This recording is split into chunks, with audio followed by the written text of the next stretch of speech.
तो नमस्ते दोस्तों, आज मैं आपको एक ऐसी कहानी के बारे में नहीं बल्कि एक ऐसे एहसास के बारे में बताने जा रहा हूँ जिसने दुनिया भर के करोड़ों लोगों की जिंदगी बदल दी है। सोचिए, एक ऐसा खजाना जिसकी तलाश में पूरी दुनिया पागल हो जाए, लेकिन 25 साल बाद भी किसी को पता न चले आखिर वो है क्या। 1997 में एक इंसान चारों उड़ान ने कलम उठाई और एक ऐसी दुनिया बनाना शुरू करी जहाँ समुद्र की लहरें पानी नहीं बल्कि एक रास्ता थी। जब समुद्री डाकुओं के राजा गोल्डी रोजर को फांसी दी जा रही थी, उसके आखिरी शब्द ने पूरी दुनिया में आग लगा दी। उसने कहा, चाहिए मेरा खजाना तो जाओ ढूंढ लो, मैंने सब उसी जगह पे छोड़ दिया। और यहीं से शुरू हुआ ग्रेट पायरेट इरा। क्या वो खजाना सोना चांदी है? मैं जब पहली बार इस दुनिया में दाखिल हुआ तो मुझे लगा यह सिर्फ समुद्र डाकों की कहानी है, लेकिन मैं गलत था। वन पीस का भूगोल किसी भूल भुलैया से कम नहीं है। एक विशाल दीवार जैसे पहाड़ी जिसे रेड लाइन कहते हैं, पूरी दुनिया को दो हिस्सों में बांटती है और उसके लंबवत बहती है।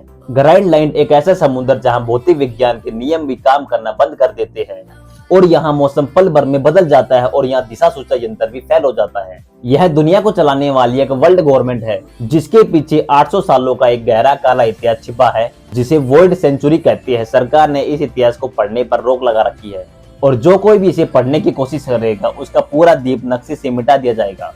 क्या आप सोच सकते हैं एक एनीमे में इतनी गहरी राजनीतिक और तानाशाही दिखाई जा सकती है? अब बात करते हैं उस चीज की जो दुनिया को जादुई बनाती है। डेविल फ्रूट्स या फिर शैतानी फल। इन्हें खाने वाला व्यक्ति भगवान जैसी ताकत पा सकता है, जैसे आग पर काबू पाना या फिर बिजली बन जाना या यहाँ तक कि अपने शरीर को रबर की तरह खींचना। लेकिन कुदरत मुफ्त में कुछ नहीं देती। इन फलों की खाने की कीमत है समुद्र की नफरत। इस फल को खाने वाला व्यक्ति समुद्र में डूब जाता है, वह कभी तैर नहीं सकता। लेकिन फल ही सब कुछ नहीं है। इस कहानी में कैसी शक्ति है इसे हैकी कहते हैं। यह इंसान की अपनी इच्छा शक्ति या फिर इंग्लिश में बोले तो विल पावर है। कॉन्करेंस हैकी जैसी दुर्लभ शक्ति करोड़ों में से एक के पास होती है जो बिना छुए सैकड़ों को बेहोश कर सकती है। यही वो बारीकियां है जो इस कहानी को साधारण से महान बनाती है। इन महागाथों का केंद्र है एक लड़का मंकी डी लूफी। लूफी कोई समझदार या फिर चतुर नायक नहीं है, वह बस एक आजाद परिंदा है। उसे पायरेट किंग इसलिए नहीं बनना, उसे दुनिया पर राज करना है। उसको लगता है कि समुद्री डाकुओं का राजा ही पूरी दुनिया का एक आजाद इंसान होता है। उसकी टोपी जिसे हम स्ट्रे हैट कहते हैं वह सिर्फ एक कपड़े का टुकड़ा ही नहीं है। उसने अपने आदर्श रेड हेड सॉन्ग से किया था। लफी की सबसे बड़ी ताकत उसकी मुक्केबाजी नहीं बल्कि लोगों को अपना एक दोस्त बनाना की अद्भुत कला है। वो एक ऐसा इंसान है जो अपनी जान जोखिम में डालकर अपने साथियों के सपनों के लिए लड़ता है। वन पीस की जान लफी के साथी है जिन्हें वो अपना नगमा कहते हैं। इनमें से वो हर एक कहानी इतनी दर्दनाक है जो कि आपकी आंखों में आंसू ला देगी।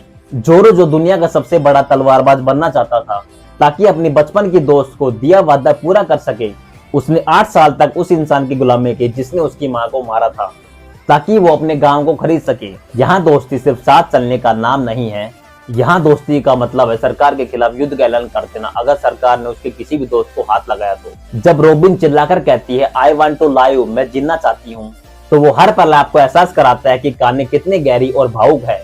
यहाँ तक कि समुद्री जहाज गोइंग मैरी की विदाई पर भी लोग फूट फूट कर रोए थे। क्या आपने सोचा था कि आप एक लड़की के जहाज के लिए रोएंगे? अब मैं आपको कुछ ऐसे तत्व बताता हूँ जो आपको बिल्कुल हैरान कर देंगे। इसके रचयिता एइचिरो ओडा जो कि हर दिन बस 3 घंटे ही सोते हैं ताकि वो इस कहानी को बिना रुके आगे बढ़ा सके। वन पीस के पास जीनियस वर्ल्ड रिकॉर्ड है एक ही लेखक द्वारा सबसे ज्यादा लिखी गई कॉमिक सीरीज का। और सबसे बड़ी बात है फोर्स ओडा ने 10-15 साल पहले छोटी छोटी बातें कहानी में डाली थी, वो आज के एपिसोड में एक बहुत बड़े रहस्यमय का खुलासा बन जाती है। ओडा ने अपनी कहानी का अंत सबसे पहले ही सोच रखा है और उसके अनुसार वन पीस कोई दोस्ती या सफर के जैसा कोई काल्पनिक इनाम नहीं बल्कि वो एक वास्तविक ठोस खजाना है। आज 1000 से भी ज्यादा एपिसोड पर हम अपने आखिरी पड़ाव पर पहुंच गए हैं। इसे फाइनल सागा कहा जा रहा है। लफी अब एक समुद्री परेड नहीं रहा बल्कि दुनिया के सबसे 4 ताकतवर समुद्री डाकुओं में से एक बन गया है। खजानों की अब यह रेस सबसे हिंसक और रोमांच के दौर पे है। जोई बॉय का रहस्य और एंशिएंट वेपन की सच्चाई और विल ऑफ डी का मतलब बस अब सब कुछ खुलने ही वाला है। अगर आपने इसे अभी तक शुरू ही नहीं किया तो यकीन मानिए तो आप इस सदी के सबसे बड़े इतिहास को मिस कर रहे हैं। अंत में इतना ही कहना चाहूंगा, वन पीस एक एनिमे नहीं बल्कि एक जिंदगी जीने का तरीका है।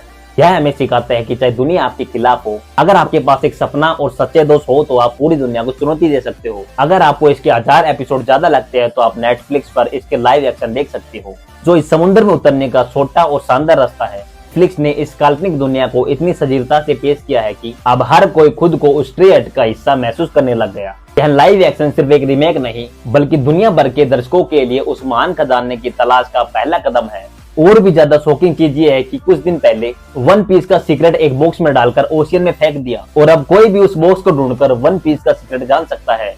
और भाई तुम्हें यकीन नहीं होगा कि वन पीस के फैन वास्तव में उसे ढूंढने के लिए निकल चुके हैं। भाई लोग लूफी की तरह अपना स्क्वाड बना रहे हैं और वन पीस का सबसे बड़ा फैन स्पीड वो भी इस जर्नी में शामिल हो रहा है और मुझे लगता है इससे बेटर कोई हो ही नहीं सकता। हाउ क्रेजी 18 ब्रो, लोगों में इतना ज्यादा क्रेज है एक एनिमी के लिए, लेकिन याद रखिए असली मजा तो उस लंबे सफर में है।